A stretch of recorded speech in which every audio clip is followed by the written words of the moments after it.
13 years. It's been 13 years since 21-year-old Kortne Stouffer disappeared.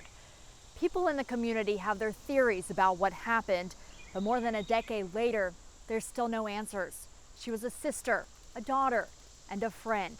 She loved nature, and her family and the community gathered here at Swatara Creek in Hershey to float down the river, keeping her name alive, hoping that somebody will come forward.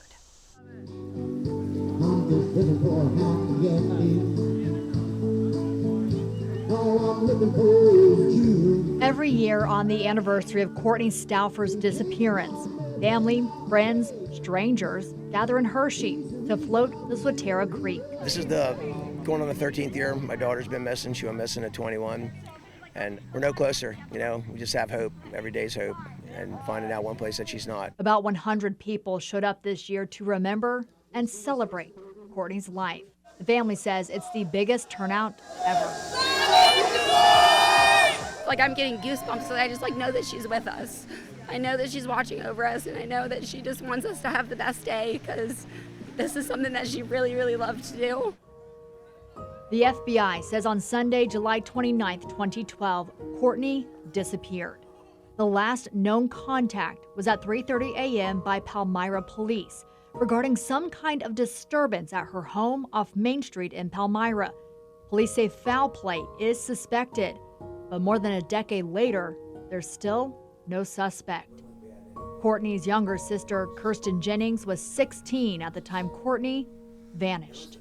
It was at her apartment. The cops were there twice that night for disturbances between her and the neighbor, and she did have her friend that was there with her that night. The district attorney says Kortne's friend spent the night at her apartment and was the last person to see her, but still no answers about what happened. The next day, Kortne was supposed to come here to the farm show complex to meet up with her grandfather and brother. But when she didn't show up, her family knew something was wrong. My mom and my brother went over to her house to try and see if she was home or anything. She wasn't picking up her cell phone, and her car was there, and the dog was inside barking, and they just didn't know where she was at and couldn't find her. The family started hanging missing person flyers. It was really weird, going around and hanging missing signs. We haven't heard from her, we don't know where she's at, so we have to hang these missing signs everywhere, and it doesn't fully hit you until your adult years. And then now that I have kids of my own, it's crazy. I can't imagine what my mom and dad were feeling in those moments, because it's different having a sibling go missing, because you're just oh, we'll fine, we'll hear from her again. But seeing it from a parent side of things, yeah, it just breaks my heart. And it's hard, it's hard every day. Just not being able to hold her, tell her that I love her, and just get to see her get married, have children, everything that a father looks to. What do you think happened? I don't know if I want to truly put it out there, but I believe in my heart. I know the people that were responsible.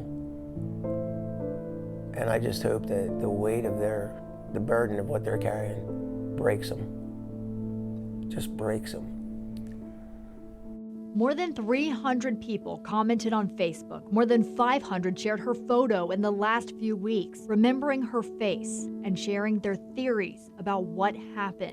Denise says, "It's been a long time since I've seen this picture.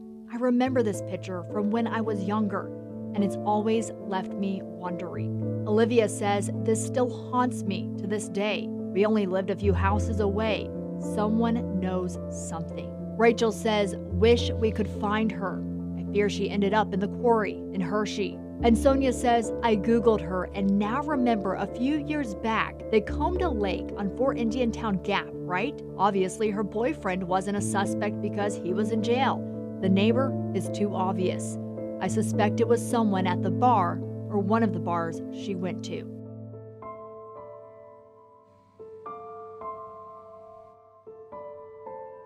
Kortne's father, Scott Stouffer, is keeping hope she's still alive. You hear some cases sometimes 10, 12 years later, and the person walks in the door.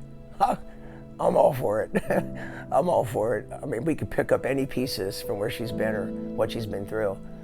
But yeah, I'm really hoping that in some way we find remains, if that's the case, a clue that gets us some DNA or something to tie the person that's responsible to it.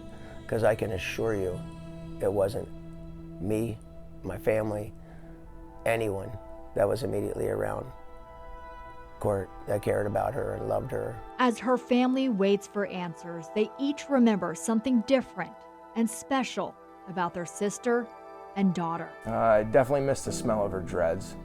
Her dreads were always, they had like this musty kind of like perfume smell to them, and that's always something I always come back to remembering in my head. It's like my sister was the hippie that freaking everybody loved and loved hanging around.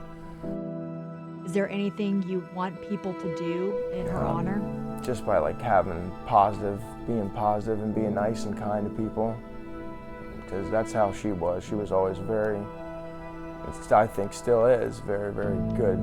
She was a nice person, would help you, give you like the shirt off her back, and would always be there to help you if you fell down. You know, she was a very, very kind person. She was just a wonderful person. She did have that loud, obnoxious, crazy side to her, but she had the best heart. Courtney was I would just like people to remember that when you see something that makes you smile in a day, that's Court.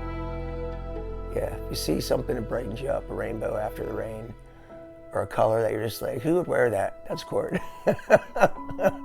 Like truly. Yeah, that's what I would like people to remember about her.